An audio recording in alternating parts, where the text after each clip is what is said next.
Good morning and welcome to the 2021 Women's Leadership Conference. My name is Regina Dickerson. I work for the County of Los Angeles Internal Services Department.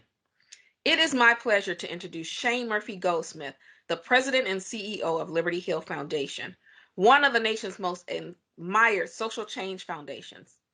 Ms. Goldsmith seeks to find ways of bringing philanthropy, community partners, policymakers, youth, and law enforcement together by reimagining public safety through smart investments in our youth, giving them the opportunities they all deserve. Ms. Goldsmith's story started with her baby brother, who was arrested at the age of 17. He was in and out of jail and homeless ever since. She states, "I would not be me if it weren't for him.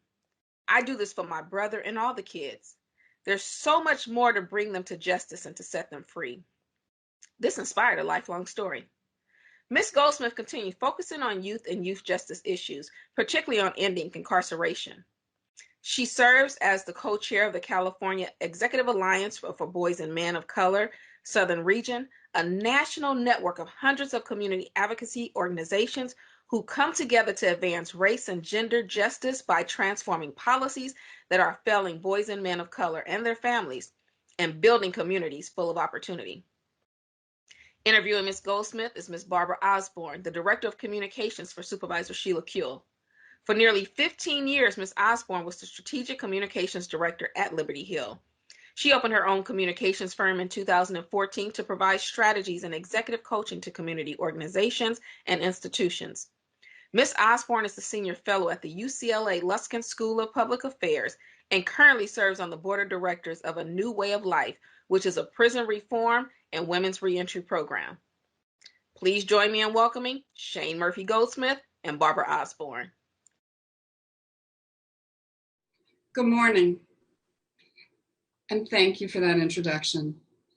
In thinking about today's conversation and the year we've just been through, many of us, I think, have been thinking about loss, not just sickness and death, but loss of work, loss of confidence, habits of living, and ways of thinking. And now, out of that wreckage, here at the conference, we're looking to spark a light to move forward and help build a better world that serves everyone better. I think, like so many people, I was incredibly inspired by Amanda Gorman, the country's youth poet laureate, who said on Inauguration Day, she presented this amazing, breathtaking poem, which ends, "For there is always light, if only we're brave enough to see it. There is always light, if only we're brave enough to be it." So that's our inspirational challenge for this morning. The conference organizers knew that there would be no better place to find light and inspiration than at Liberty Hill Foundation, LA's home for social justice. And no better person to join us than the foundation's CEO and president, Shane Goldsmith. Shane, thank you so much for joining us this morning. Thank you. I'm so happy to be here. That's great. Before we dive into the conversation, I want people to know that we will be monitoring the live chat over the course of the conversation. We're super eager to hear from you. We will get to as many of your questions as possible. So please don't be shy. Let us know what you're thinking and how you would like to direct this conversation. As much as it's possible to have a conversation with hundreds of people over Zoom, that's what we want this to be. Please feel free to start putting your thoughts in the chat and we will start pulling them into the conversation. So Shane, here's where I would like to start. Your bio is amazing. Just to collapse it by about 50%, you're president and CEO of Liberty Hill Foundation. You've been there for a number of years. You are the former vice president of the LA Police Commission. You are the co-chair of the California Funders for Boys and Men of Color, a winner of the Congressional Hunger Center Leadership Award, a former executive director of Path Ventures, People Assisting the Homeless, the Affordable Housing Development Agency, and in your spare time, you spent some time as senior advisor to then City Council President Eric Garcetti. It's impressive, but I always feel like professional bios leave a lot out. And so my first question to you is, how do you define who you are? If you had to offer us 3 milestones that made you what you are, what would those milestones be? That's a great question. Well, hi, everyone. I'm sorry that I can't see you and interact with you, but I'm really happy to be here. Thank you, Barbara, for the introduction and for leading the conversation. So how do I identify? I mean, I grew up poor in Santa Monica and raised by a single dad for most of my life. By the time I was 19, both of my parents had died, and it was just me and my little brother on our own against the world, is how it felt. And he had actually ended up going to jail when he was 17 and has struggled with being in and out of jail and homelessness ever since. And I think really those are the things that define me most and have lit the fire within me to do everything I can to make sure that other people don't have to go through what my family went through. But also, I think knowing my brother, who's brilliant and beautiful, a poet, a dad, the best little brother I could ever want. You know, my dad was brilliant and powerful, and so strong. And so I know in my gut that the people who are most impacted by injustice, by poverty, by the criminal justice system, by the broken healthcare system, like my family, are brilliant and wise and need to lead the way. And my work is devoted to giving them the resources to lead. And so some milestones, well, that whole childhood, let's put that in one milestone.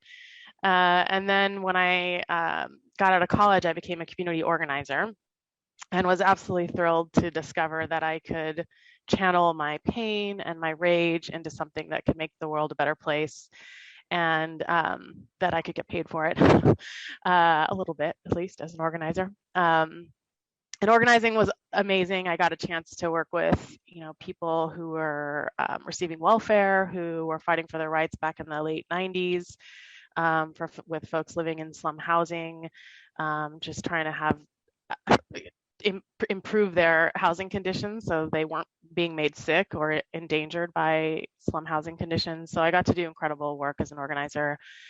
And then the other milestone I'll say is very recent, fast forward 20 plus years, in partnership with the County of Los Angeles and many amazing youth leaders and organizers and philanthropists across the county. We've collectively been able to put a stake in the ground and say that we're ending youth incarceration as we know it.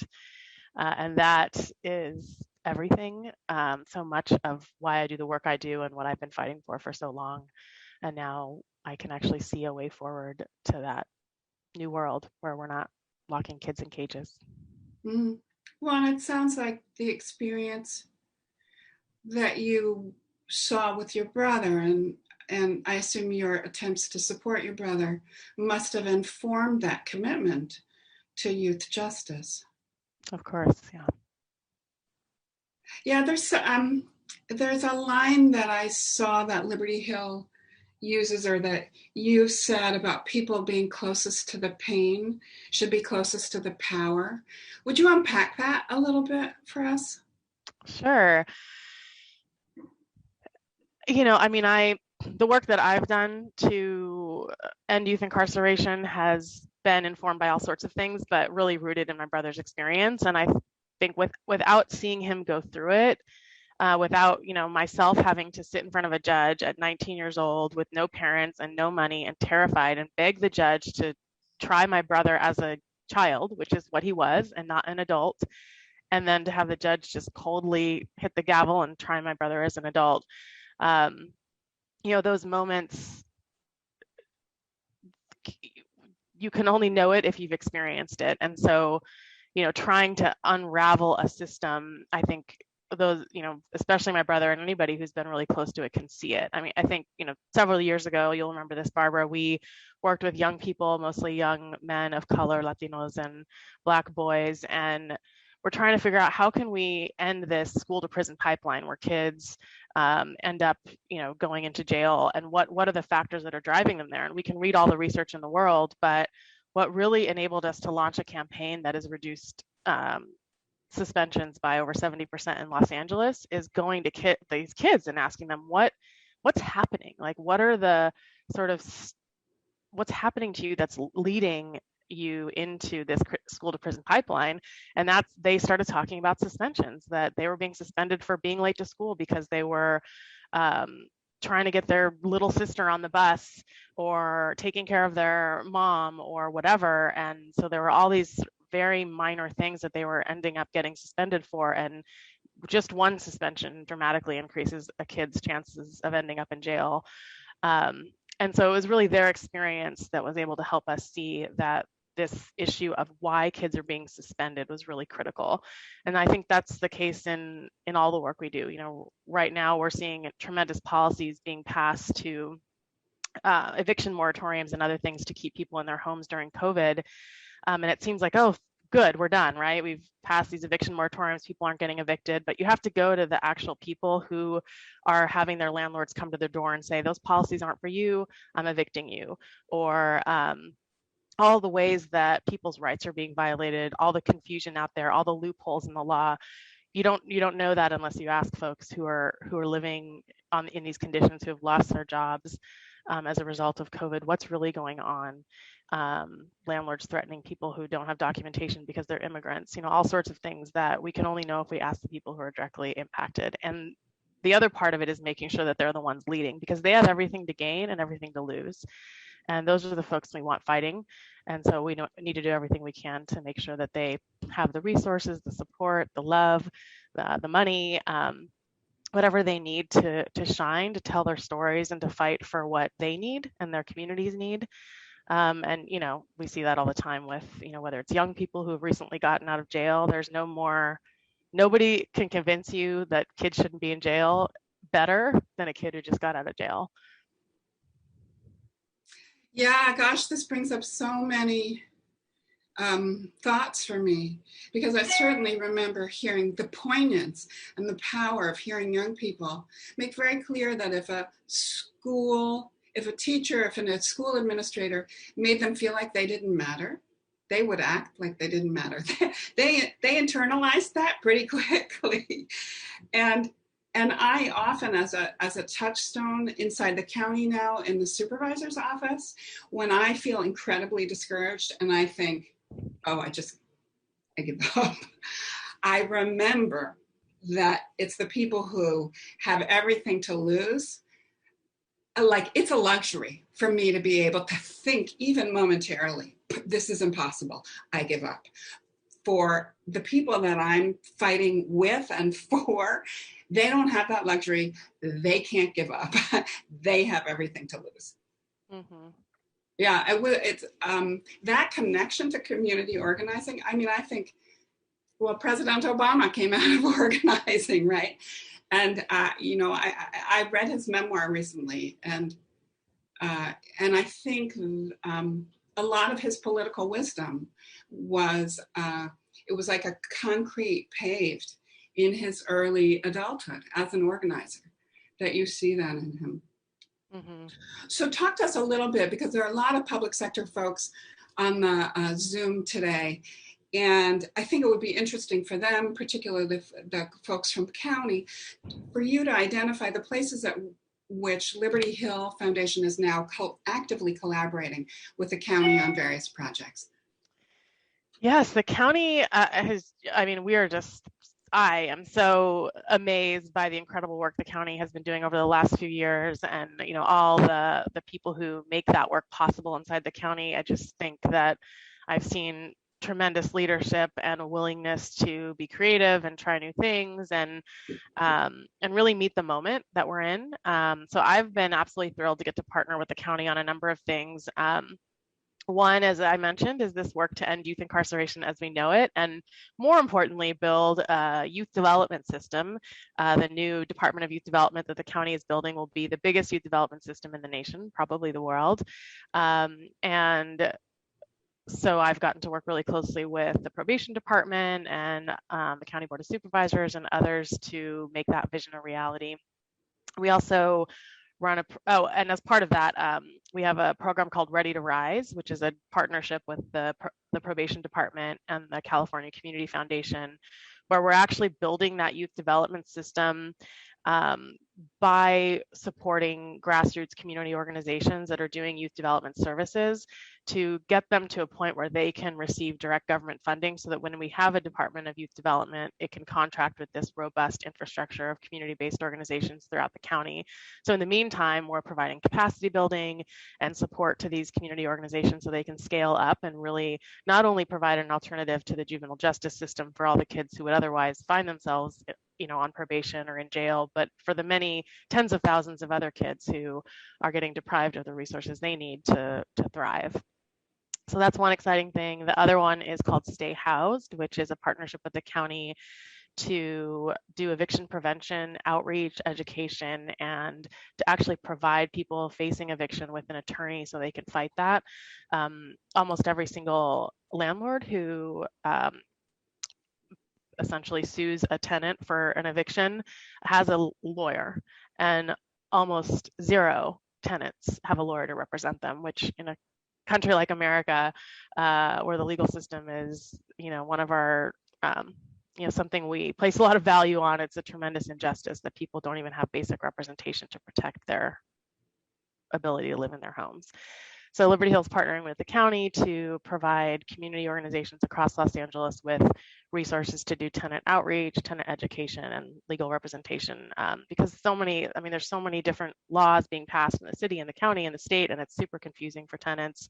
And so we want to make sure they have the resources. And I really appreciate the tremendous leadership of folks in the county to see that need and to see the power in both Ready to Rise and Stay Housed, to see the power of community organizations that are rooted deeply in communities, to acknowledge the trust that they've built with community members, that they can reach people that government can't, and really believing in their power and investing in that, I think, is something we don't see government do, really. And the fact that the county is doing it is tremendously inspiring. That's so nice to hear. I want to underscore that for the county folks on the call, that this is such an important, auspicious, promising moment inside the county. And with the help of Liberty Hill and the people who are experiencing the pain, who are getting to influence and shape programs to serve people who have not been adequately supported. I think this is a great moment, and I really appreciate Liberty Hill's support in all of that work. I want to jump back for just a second, because we're getting some incredibly interesting questions from folks on the call. And you'll have to cherry pick a little bit around these, but I want to go back to your brother and the work that Liberty Hill is doing around juvenile justice. Does Liberty Hill work directly with folks in juvenile hall? And if not, could you recommend groups that are? And another person saying that they're having trouble helping a sibling. And any advice that you have about, drawing the line, about, drawing the line as family,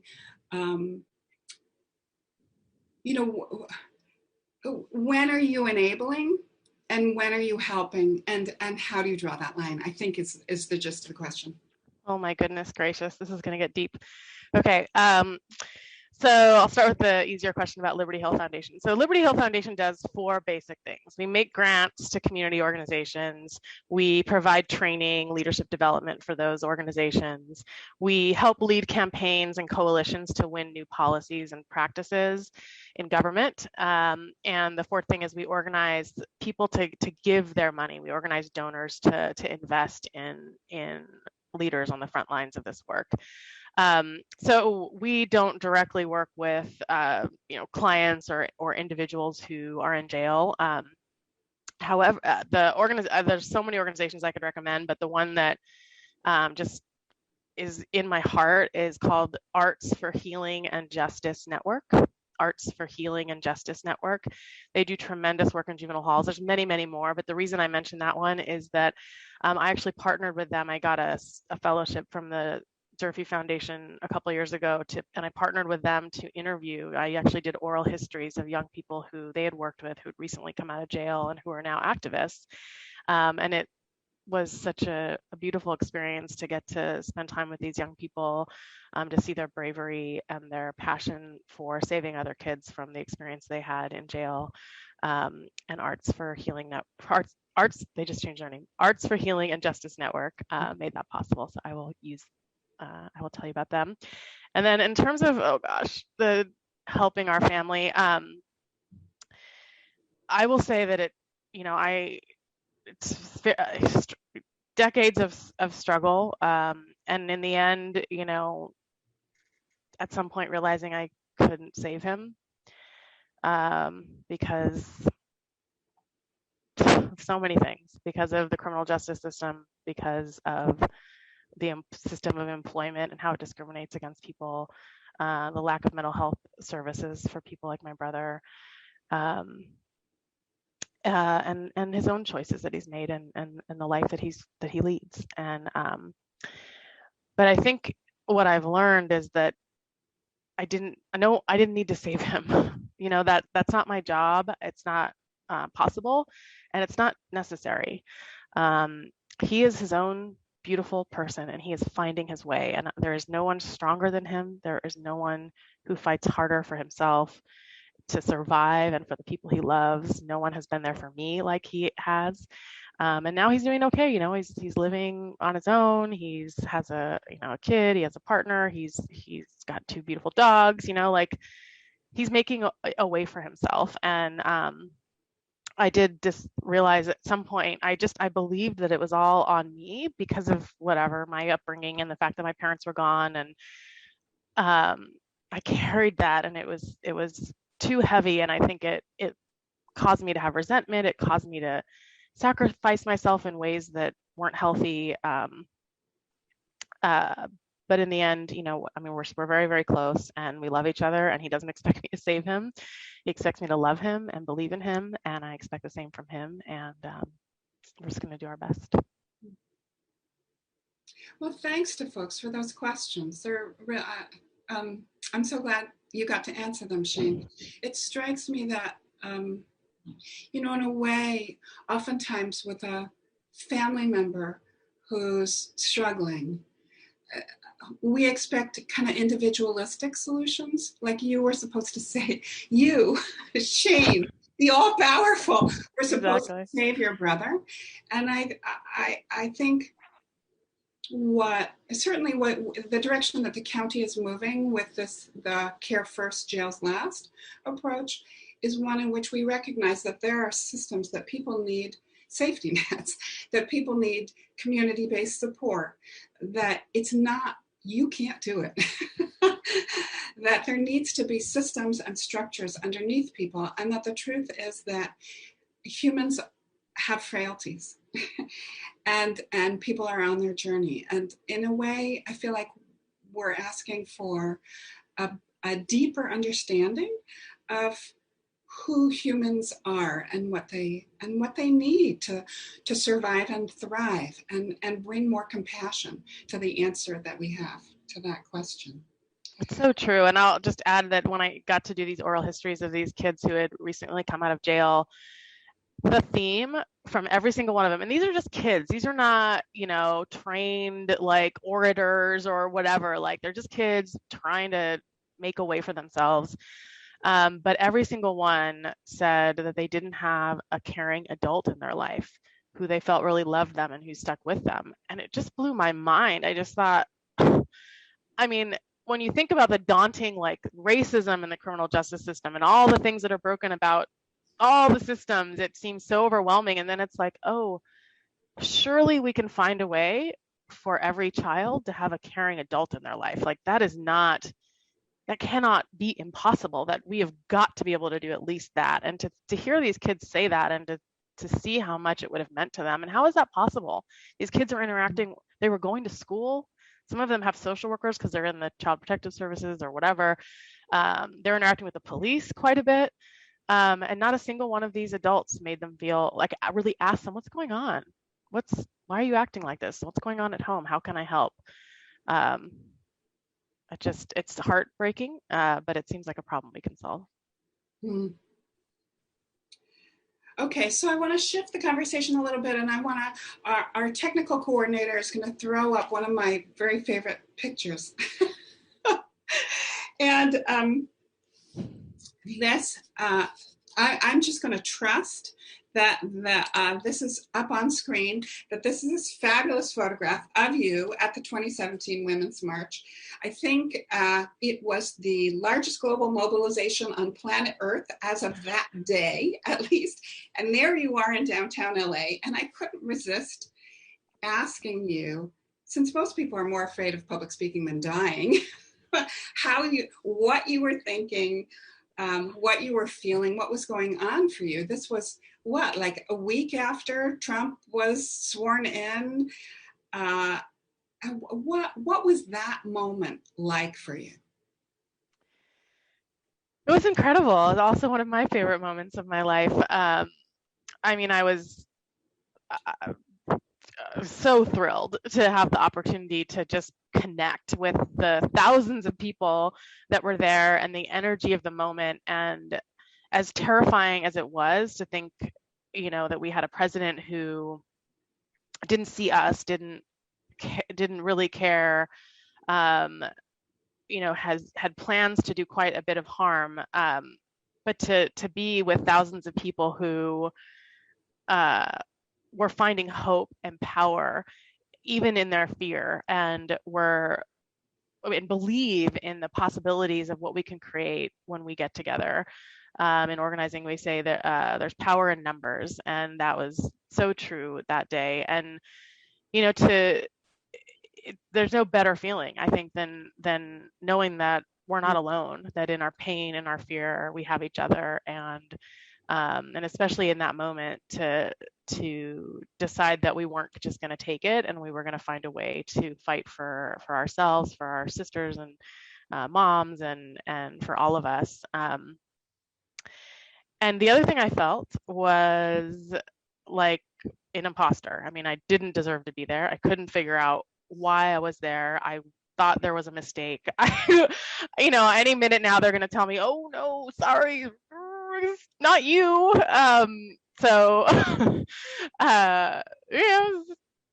And in many ways, and it's true in a sense. Like, there are so many people out there who deserve to be on these stages and tell the world their story. And so a little bit of imposter syndrome, but I survived. God, but nobody ripped the microphone out of your hand. They didn't. They couldn't at that point. I was up on a platform, it's pretty much done. Well, it's great to know that somebody who has as long and impressive a bio as you also suffers from occasional bouts of imposter syndrome. Before we go on, I just want to remind people that we are pulling questions and comments from the chat, so please feel free to continue to put questions, thoughts, comments, observations, so that you can help me direct the conversation with Shane Murphy Goldsmith, the CEO and president of Liberty Hill Foundation. So it's interesting what you said, Shane, about this moment and the power in numbers, and how positive the Women's March felt. And yet I think, I know people who became clinically depressed after the November 2016 election. And so there were a lot of us, I think, struggling with fear because we were in the line of fire of the last administration, and also a sense of hopelessness, or just that we were struggling with really dark days among those of us who had believed, if weren't actually fighting for equality, anti-racism, environmental sustainability. And I wonder, as a nonprofit leader, how you kept yourself, your staff, the community organizations that Liberty Hill funds mobilized and energized and hopeful. I avoided the news. I avoided TV news. I would get all my news from reading, and that is a lot less stressful than hearing certain people talk. So I sort of protected myself in that way. But I think most importantly, I really doubled down in my work with Liberty Hill Foundation and really in Los Angeles, and knowing that is, there's Los Angeles obviously is not perfect. We've got Los Angeles sized problems, big problems. And there are too many people in poverty, too many people in jail, too many kids who aren't given an opportunities to succeed in Los Angeles. But I think we all in Los Angeles know that we're capable of more, and that we can chart our own course even while the federal government may be going in a different direction. And so just really doubled down on the work here in Los Angeles. And we made tremendous strides in the last few years, even with all of that going on at the federal level. LA County, like I said, really stepped up and just didn't let any of that get in the way, and figured out, what are the innovations, what are the things we need to do to really address the biggest problems facing Angelenos. And one of the big things that we work on is environmental justice. And one of the people who has been inspiring me for many years, and certainly during the last few years when we were all looking for inspiration, is this young woman, Nayeli, who was about 12 when I met her. You know her, Barbara. So this was maybe 8-9 years ago. And she's this really shy young girl who was having all sorts of symptoms: bloody nose, horrific headaches, just terrible things. She kept going to the doctor. The doctor had no idea what it was. But she and her mom started to figure out that a number of people in their neighborhood were experiencing the same mysterious symptoms. And she one day looked literally across the street from her house, and realized there's this structure there that I don't know what it is. It's behind a wall. What is it? And the door was cracked open. And so this little 12-year-old girl and her mom, peeked behind this door and discovered that there was oil drilling happening there. And they started to put the puzzle pieces together and figure out that their symptoms were worse, at a certain time on a certain day, across, all the people who were having these symptoms. And that happened to be the same time and the same day that you could see the oil pumping. And did tons of research and discovered that there was a new way to extract oil, that these dormant wells were being reactivated and were making people sick, mostly people in low-income communities and communities of color, and immigrant communities, which was the case for Nayeli and her mom. And this incredibly shy woman, probably she's one of the people you're talking about, Barbara, who would rather have died than do public speaking.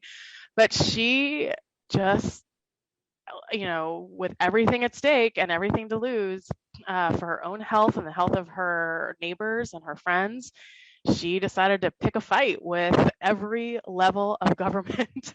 And many others were doing it at the same time, but she's just someone I know who's very inspiring to me.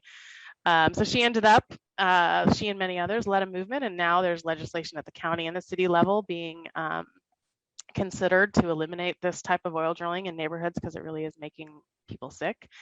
And so, spending time with people like Nayeli and others who are so brave and are fighting so hard in such impossible conditions against, talk about David and Goliath battles. And I figure, if they can do it, then I certainly can find a way to support them and to continue to find enough hope to carry me forward. Yeah, it's interesting. A question just came up on the chat about how, again, going back to the youth justice work, how do you change the narrative that there is still a kind of thirst for punishment among sectors, segments of the American public? And I think that my answer might be to a question like that being able to have a conversation with Nayeli, or being able to have a conversation with some young person. I know from my experience with Supervisor Kuehl's office, because she's been helping to champion the youth justice work, some of the young people that I've had a chance to talk to and feature in press briefings, whatever thirst for punishment you might feel doesn't last very long in the face of somebody when you have an opportunity to understand what people's life experience has been, and then to see this kind of shining core of leadership inside these young people. It's really it's very powerful to allow young people to speak their own truths, really. Absolutely. I mean, and we know so much of that is fueled by racism, and especially anti-Black racism. And, I think, again, one of the incredible things about the county is, county supervisors who have to make these hard decisions, and many of you who have to implement them, are not sitting around waiting for somebody else to change the heart of every person who has racism in their heart, or every person who believes people should be punished or whatever.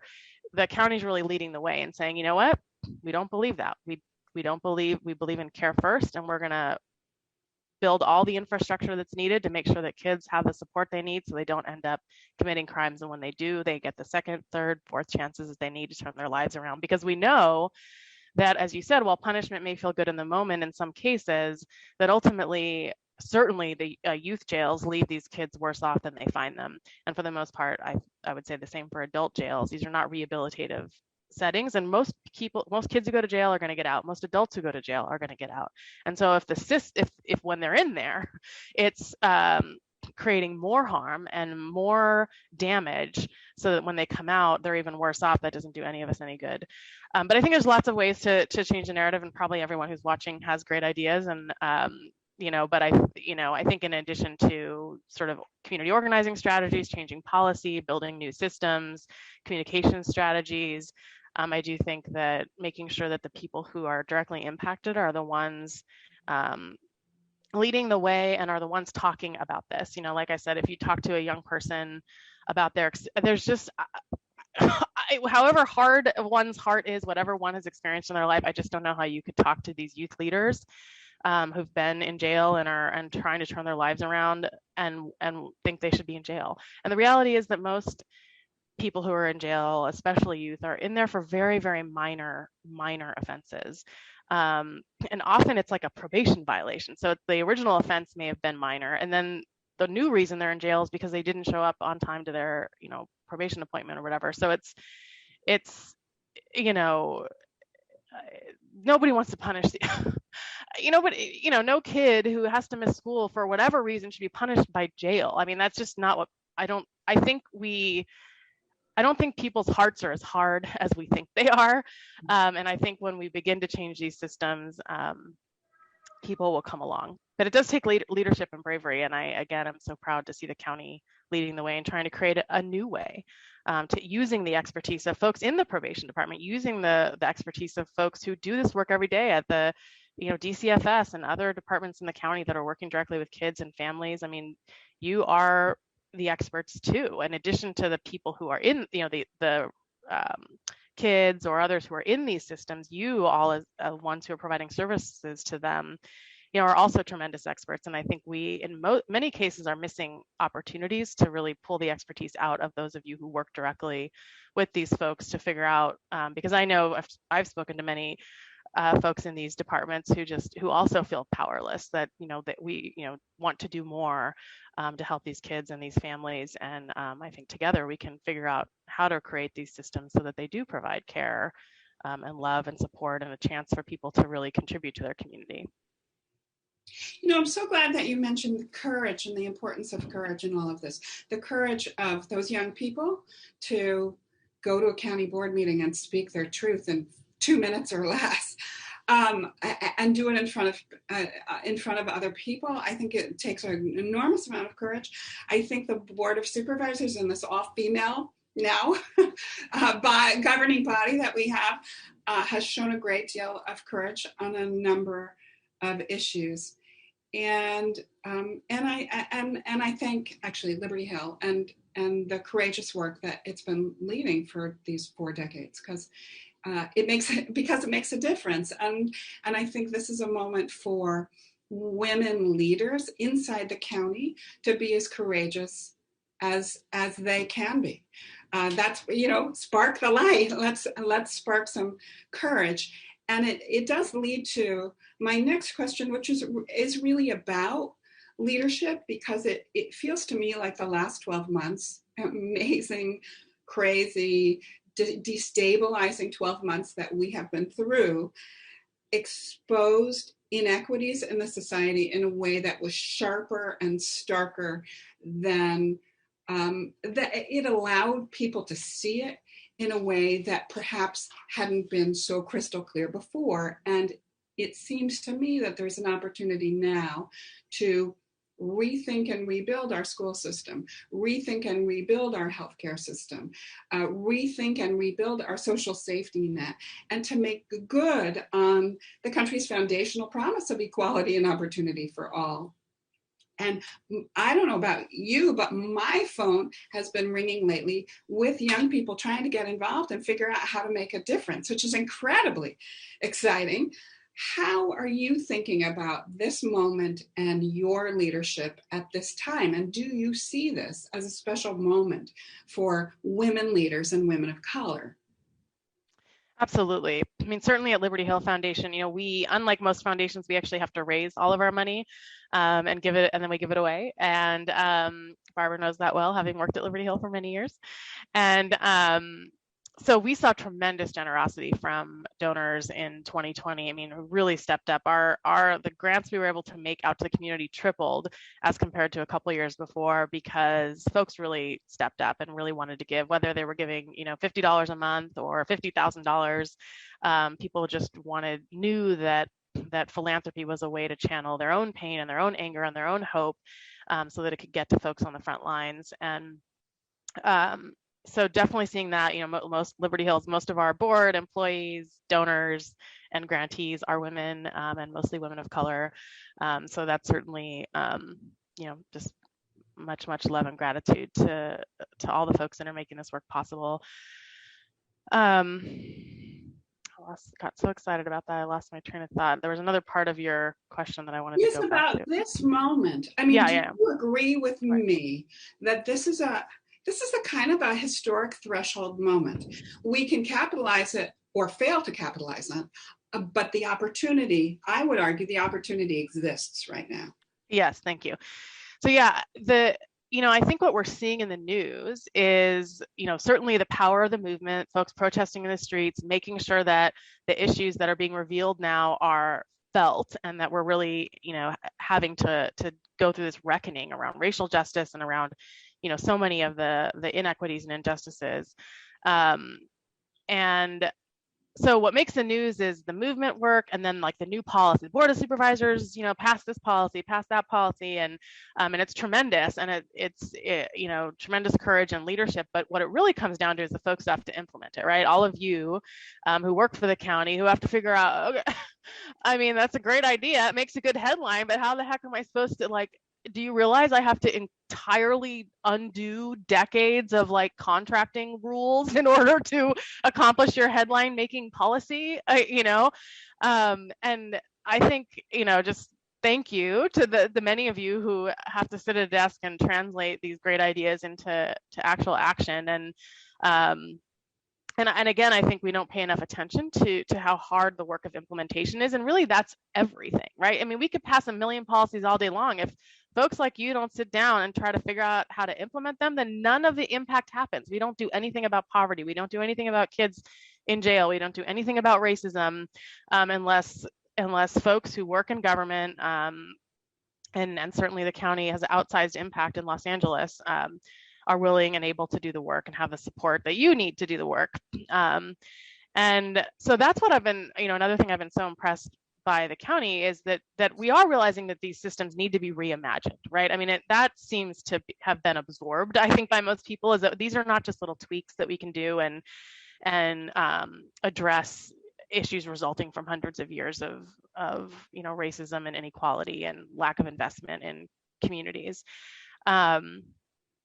And so I think what I'm seeing from the county, and especially folks who, are not getting the flashy headlines, is really being willing to be to reimagine.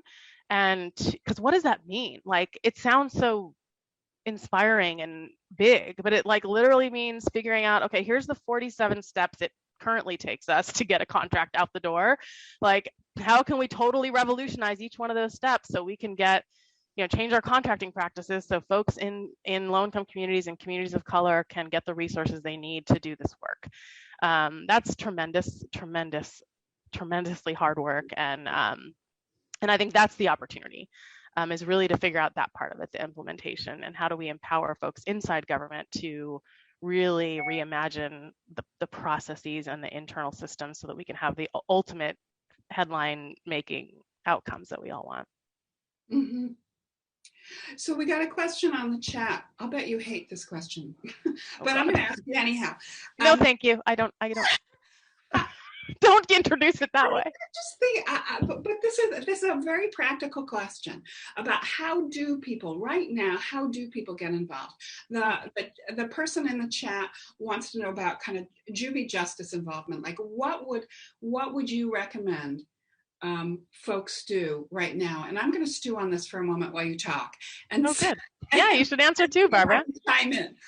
I would love to hear everyone's answers. I'm sure everyone who's tuning in right now, is probably asking and answering this question for themselves in some way.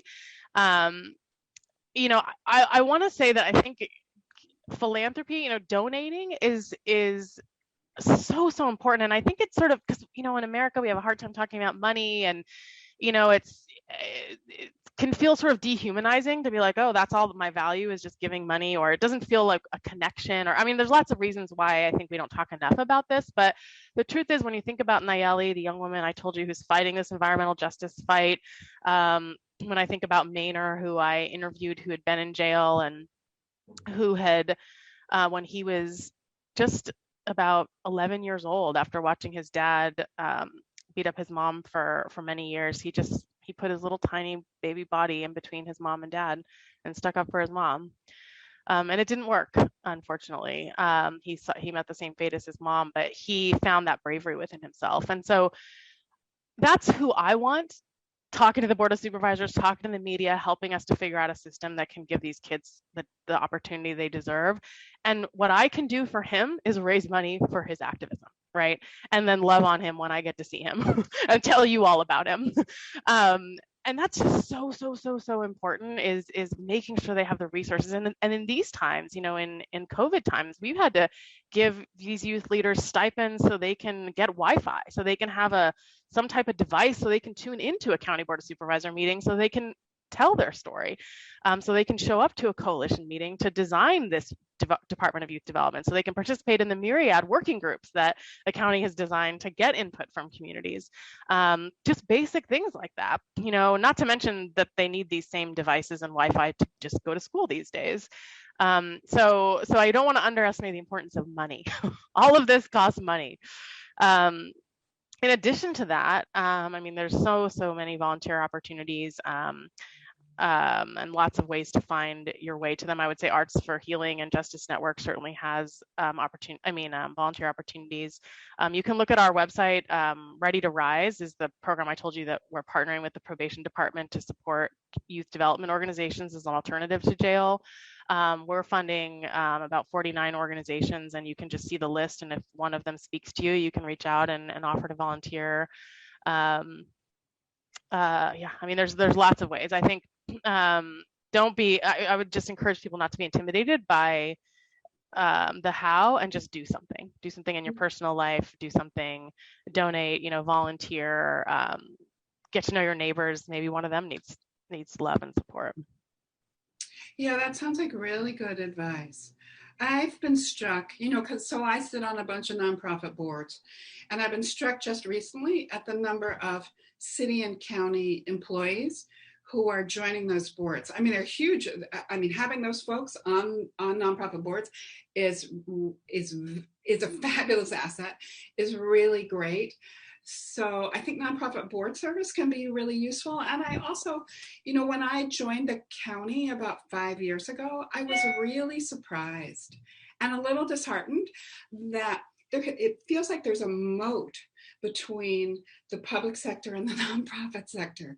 And anything that people in the public sector can do to proactively reach out to the community, to sit down and when we can sit down and have a cup of coffee face to face again, which will be soon, I think, to try and bridge that moat between government, whether at whatever level, and community organizations, because there's fear, government is intimidating, and there's so much knowledge in the community that doesn't necessarily make it into government, that would help guide and inform city, county programs in a way that I think could really help in that reimagining that you were talking Absolutely. about.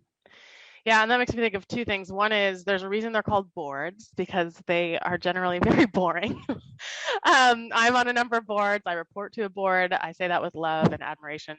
So if you want to be on a board, I mean, thank you so much for being willing to do that. So I definitely agree with board service, which reminds me of a board I'm on called PATH, People Assisting the Homeless. So another plug, if PATH actually has a massive army of volunteers and constantly looking for new volunteers to, pack up, little packages, so people, when they move into their new home after being homeless, they've got their sheets and their, the things that they need, packing lunches for folks, all kinds of things that you can do through PATH, which has a statewide infrastructure for volunteers. So that's something you can do if you don't have your own idea. Okay, I want to shift gears again just a little bit, because you're a mom, I'm a mom. I think a lot of people on the call are moms or dads. And again, in this crazy pandemic year,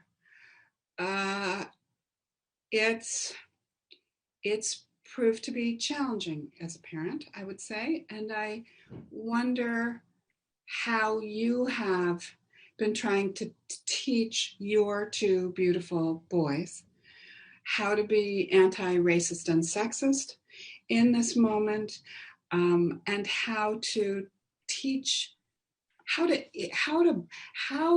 light a spark in them.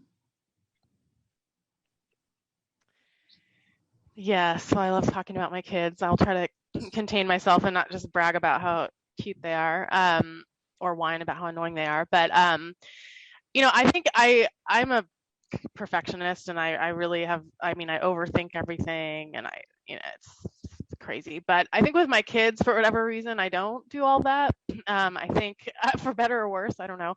I'm sure that they will be in therapy and talking about all of my good intentions and how I mess them up. But I think I really try to, I think one of the core issues that I have faced is over my life is not believing that my feelings matter, or really not even knowing how to feel my feelings.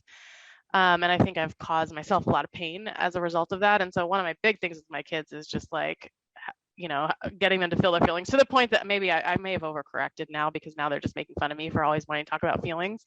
But just reminding that, however they feel, it's okay to be sad. They're about to change schools and go to a brand new school, and it's so sad and scary and exciting, and all these feelings, and just really trying to encourage them to feel their feelings and name their feelings, and it's okay. It's okay to be sad and scared. It'll pass. And so I spent a lot of time on that. I think just loving them. I mean, and the kids who I interviewed who'd been in jail really taught me that, just, what a difference that can make, just the unconditional love and support. And then we have a lot of conversations, certainly about racism, about police violence, since I was on the police commission, that we talked a lot about that, about activism, about how to make a difference, about what to do if you see a friend being bullied or hurt in some way. My kids are half Mexican, half white, and so talk a lot about their identity as young Mexican boys and of Mexican descent, and having lesbian moms. I didn't have gay parents, and that here are my sweet kids. They have lesbian moms. What are they supposed to do with that? So helping them think about, what if when people have said things to them, when kids have said mean things, teaching them how to stick up for themselves, how to believe in themselves, how to stick up for each other. So yeah, just all the conversations. I don't know if I'm doing it right, but I'm doing my best. And they seem cool. They seem okay. I'll just wait till they're teenagers. I'm terrified of that. I've been very clear with them they're not allowed to become teenagers. So. For the parents of teenagers with us today, I would just say, walking through fire, do what you've been doing. And they're going to ignore you and just keep on doing. I mean, that's what I'm trying to do. I think, I think she hears me, even if she doesn't acknowledge me. You have to believe. You have to have faith in that. Yeah, really. All right, Shane, I think we're down to our last couple of minutes. And I have found, I love knowing what people are reading or listening to, like what's stimulating your brain. And so I wonder if there are books or podcasts or what's tickling your brain these days? What's inspiring you? What could we share with people that might inspire them? This is a great question. I love reading. I over the last few years, I've read everything that Octavia Butler ever wrote. I highly recommend her. I hadn't really read science fiction before, but she's amazing. And I some of it's really trippy. It's like, I mean, she was so prescient that, she was writing years ago and she recently died, but it's like she predicted what was going to happen in the last 4 years. And so it's just sort of, looking into the future in the way that some of our inherent qualities as human beings get in our own way. So she deals with hierarchy and racism and classism and inequality and love and so good. So anything but Octavia Butler. The other thing is Bernay Brown. Bernay Brown is a person who talks about leadership and kind of organizations, but also it's kind of self-help, which truly a few years ago, I mean, I would never have gotten anywhere near any of this, but I have needed a lot of help the last few years. So, but Bernay Brown talks a lot about courage. She reminds us that there is no courage without fear, and reminds us to be vulnerable. I mean, that's something that, having grown up poor and constantly feeling like fight or flight, like I have to protect myself, and I'm constantly under fire, to, as a leader, that isn't always an approach that an effective approach to leading other people, to lead from fear and for self-protection. And so Bernay Brown has really helped me learn about vulnerability and learn about trust and learn that it's the connection between us that makes everything possible, and to really invest in those connections even when it's scary and even when we risk getting hurt. Well, those are awesome recommendations. What about you? Do you get to make a recommendation? And no, because we're running out of time. Okay. But people can email me. I want to thank you, Shane, so much for joining us. I also want to thank Laura Smith, who's been moderating, Donna Diaz of Public Works, our AV coordinator, everybody who helped pull this together, and to all of you for participating in what's been a really wonderful, rich conversation. I think Laura is going to take the floor now and give us a couple of housekeeping notes. Yes, thank you so much, Shane and Barbara, for this amazing conversation. Thank you for your time, your insight, your expertise. That's the end of our session. At this time, we're going to take a break in our virtual lobby where you can network and check out sponsorship. There's a lot to unpack from this conversation. We do have lounges where you can talk about this session. And the chat's saying, thank you, wonderful session. So in lieu of an actual round of applause, I'll give you an actual applause. And thank you, everyone, for coming to our conference. We have one more session today at 11:30. Thank you so much. Take care. Thank you all.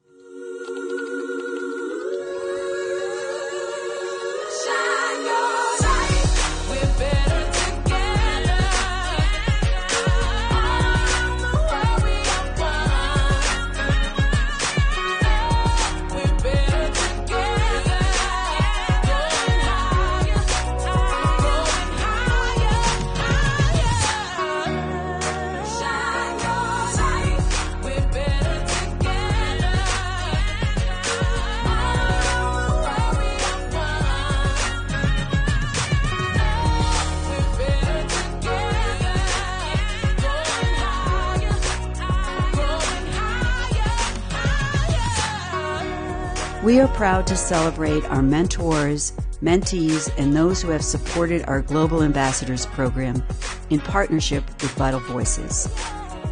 What started 10 years ago has led to Bank of America creating additional programs and new partnerships that have helped train, mentor, and fund more than 30,000 women who not only seek their own financial success, but who bring that success to bear on their families and communities around the world. Together, we will continue to expand our thinking and our efforts to help accelerate the impact of women everywhere.